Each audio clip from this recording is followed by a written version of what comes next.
नमस्कार शेतकरी बंधूंनो, 89 मराठीत आपल्या सर्वांचं स्वागत आहे. आज 17 ऑगस्ट 2026 सोलापूर बाजार समितीमध्ये 155 गाड्यांची आवक आहे.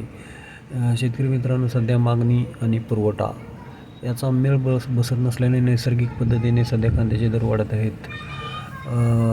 परवा लासलगाव बाजार समितीमध्ये आवक होती 12,000 क्विंटल.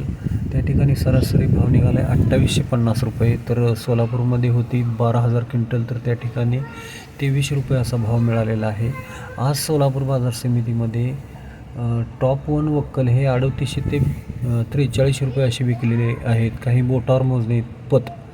अन्यथा 1 नंबर कांदा हा सोलापूर बाजार समितीमध्ये 3100 ते 3700 रुपये असा विकला गेलेला आहे. तर 2 नंबर कांदा हा 2500 ते 3000 असा विकला गेलेला आहे. तर गोल्टागोल्टी ही 1500 रुपयेपासून ते 2500 रुपयेपर्यंत विकत आहे.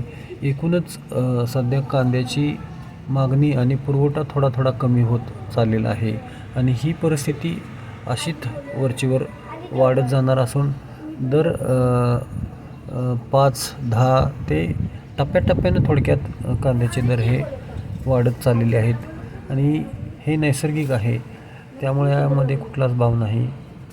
नमस्कार.